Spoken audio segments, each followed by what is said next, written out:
Over the years I've reviewed plenty of cheap car dash cams, but as with anything you get what you pay for, and some of the cheaper ones tend not to be that reliable.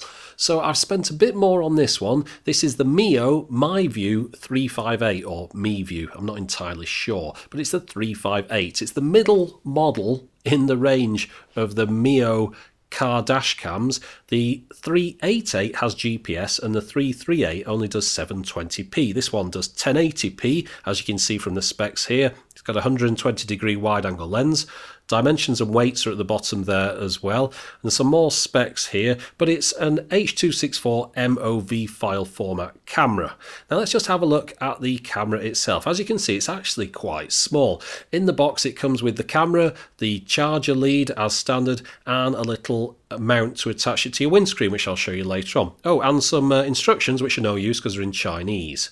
Let's have a look at the camera itself. Well, first off, we've got the screen at the top here, 2.4 inches, rather greasy, covered in thumbprints of course, 4 buttons below the screen there. If we turn it around to the business end, you can see there's the lens at the bottom. It's got this silver ring around it, which is made out of plastic, supposed to make it look a bit sophisticated, I suppose, but it also means that it'll show up through your car windscreen a bit too much, so it'd be worth painting that out with a Sharpie or putting some black tape around it, I think.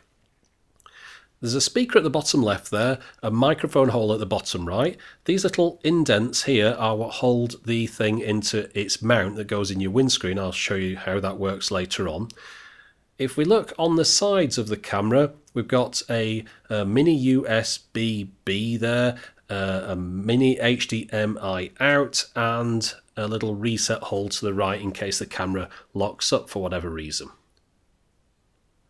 And if we flip the camera around to the other side, we've got the on-off button there, and that's where the micro SD card goes into a spring-loaded slot. I'm using a 32GB Class 10 card in mine, and I've had no problems with it.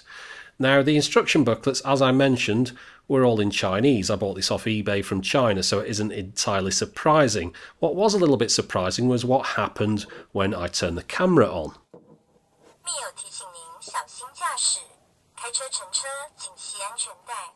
Well, I'm sure we can all agree wholeheartedly with that statement. However, you can switch that off. I'll show you later on. The other thing that's the problem though, all the menus were in Chinese. But luckily, it's pretty easy to change. You just go up 4 times, press OK, and there's English. Press OK, all the menus are now in English. So if you buy one of these and that happens, just remember to do that. 4 ups and an OK, and you're into English. Right, let's have a look through these menus now. File playback obviously plays back things we've recorded earlier on. Date and time sets the date and time. Timestamp turns the timestamp on or off. Resolution, we've got 2 choices, 1080p, 720p, 30 frames a second. LCD standby, we can have it go off after 30 seconds, 3 minutes, have it go off virtually immediately, or stay on all the time. Record voice isn't voice, it's sound. Record sound on or off. Beep, you can turn the beep on or off, which is where you turn that stupid greeting off, but it turns all the other beeps off as well. Automatic record on or off. Of course, all car cameras automatic record, you leave that on. Video clip length, only 2 choices here, 3 minutes or 5 minutes. Not so much to choose from there. Motion detection, on or off. I'll show you that later on because in this camera it's actually quite useful. Well, kind of useful anyway. G-sensor sensitivity, we've got high, medium, low or off. I've set it to low in mine and I haven't had any false positives. That's when the files get locked when the camera feels a bump. I haven't had any of those go over potholes, for example. Power off delay, you can have the camera switch off immediately as soon as it disconnects power or after 10 seconds. The languages we've seen, you can format the card in the camera, delete files on the card of course, and restore everything back to defaults. So those are all the options in the camera. The only other things we've got are that we can take photos with it as well by pressing that button there when it's not in record mode, and that was a photo then.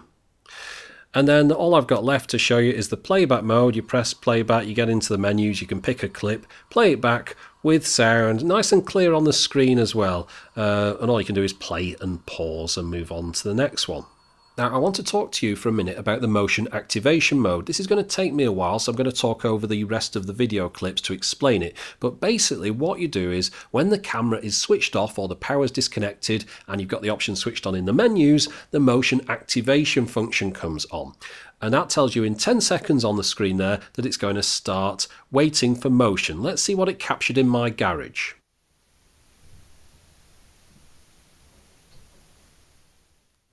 Now you might have noticed something about that clip other than the fact it was really strange.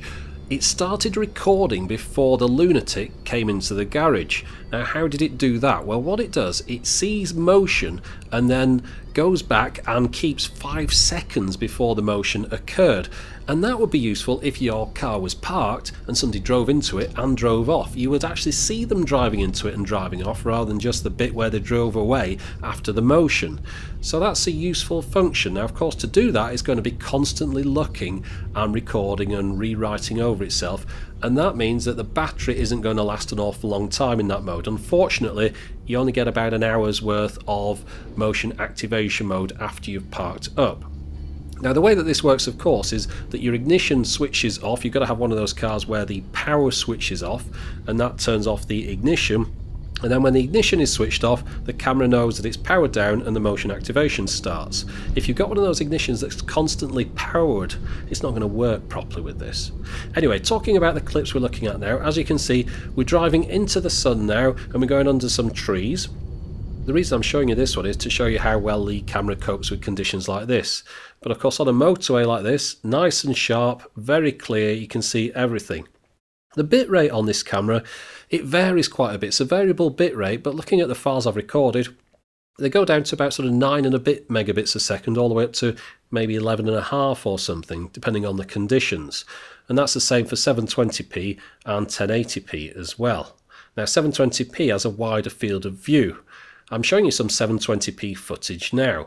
Now the only way you can really tell, probably on this YouTube clip, it's a little bit blurrier, but the font at the bottom is quite a lot larger, and that's the way that you'll be able to tell that I'm showing you a 720p clip. I've only got a couple of these to show you. Now I'll go around that roundabout again now in 1080p just to show you what the difference is.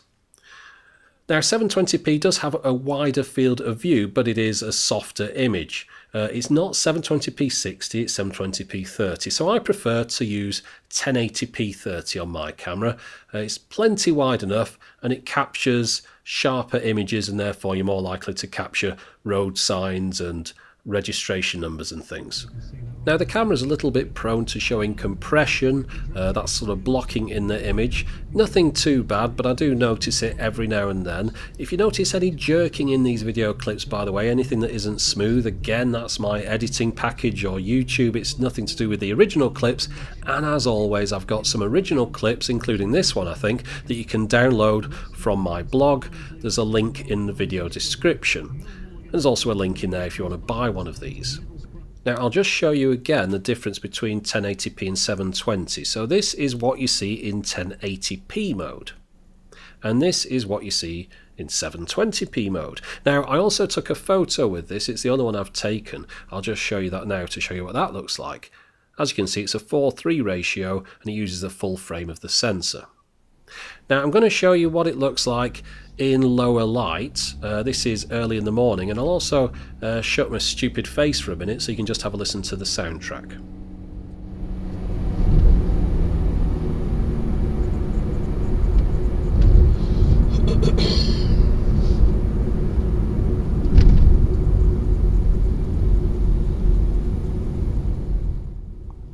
Yeah, in case you're wondering, that van did pull out on me a little bit too close. Oh, and all the people dressed in orange were postmen, by the way. Let's just have another listen to the sound from the camera. As you can see from the timestamp on the screen, the nights are really closing in now, and it won't be too long until all the driving that I do during the week is in darkness, and that's what makes low light capabilities so important on these cameras.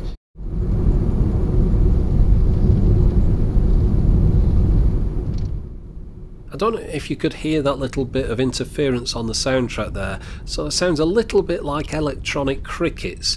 I don't know exactly what that is. It's some kind of interference, and it might be caused by the power supply that I was using, because I wasn't using the standard one. I'll explain why in a moment.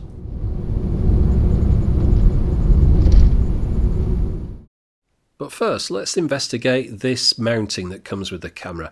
I'll explain how it works. Well, it's got the usual suction cup with that sort of lever on it to suction it to your window. It's got a nice big flap on there, so it's easy to pull off your window if you want to.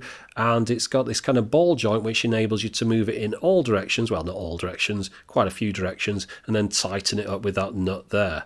This bit here has got a little bit of spongy rubber on there, and that clip at the bottom is supposed to hold the camera in. So you push the camera in at the bottom first, then at the top, and the clip holds the camera in. Actually does a pretty decent job. The camera's not going to fall off there at all, and it's working okay. Although, as a result, it does make the camera a little bit difficult to get out of it. You have to lever that bit at the top, at the same time pull the camera down and away, which isn't the easiest thing to do when this is attached to your car windscreen. And on top of that, it does stick out quite a long way away from the windscreen as well. Right, so let's take a look at the camera inside the car. I'll move the rear view mirror out of the way, and there it is. Now, I've put it on the suction cup mount that it comes with. As you can see, that does add quite a bit of bulk to it because the camera itself isn't all that large. Now, if I was installing this in my car properly, I think I'd do away with the suction cup mount, because if you look outside, you can see especially that it's rather obvious in the window, which would mean that you couldn't really use that parking mode because some nutter would just come and break your window and steal it thinking it was a sat nav. So what I'm going to do, I'm going to remove it from this, I think, stick it to the back of my rear view mirror somehow with double-sided tape. Of course, that would mean I won't be able to see the screen, but that doesn't really matter. Once you've got it lined up properly, you don't need to look at that screen again. Anyway, everything else is automatic. Right, so this is the camera recording as it would if you were driving along. You can see the information on the screen there to say it's recording, what resolution it's in, the time and the date, etc. Along with the buttons across the bottom of the screen that you could press for different things, especially the one on the right for emergencies.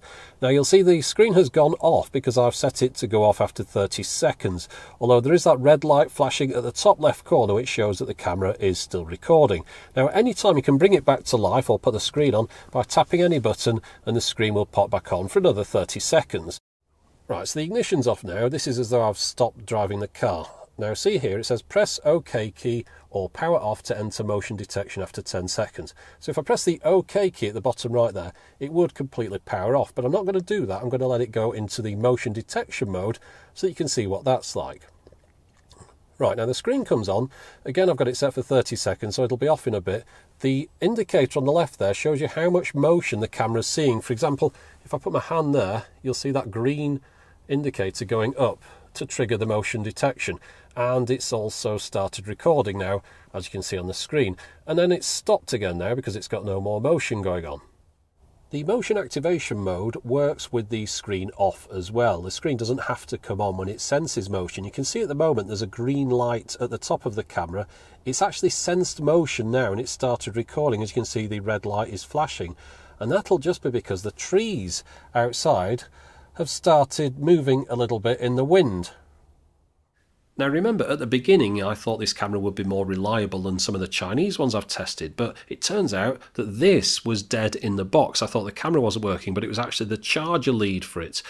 I've got loads of these though. I replaced it with this tiny one. All you need is a USB to 12 volt adapter with a 1 amp output. And then the final thing to mention is if you plug it into your television using your own HDMI lead, all you can do is look at these large menus or playback things you've recorded earlier on. There's no live viewfinder or any of that business. Now to sum up, the positives are that it's small, it's easy to use, it produces decent video quality, and it's got that rather interesting parking mode, but there is a star next to that because there's a caveat that the battery life on that is only going to be an hour or just under, I think, which isn't particularly useful, but it's better than nothing, I suppose. Now on the negative side, that mount is a bit too big. I mentioned the parking mode battery life just then. The motion activation is oversensitive. It seems to set itself off if anything happened, and that stupid big long boot up greeting message that you have to switch off by turning all the sound off in the camera.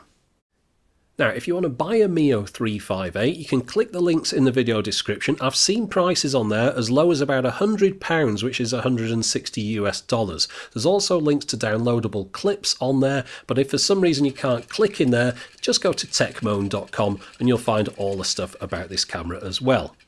But for the moment, thanks for watching.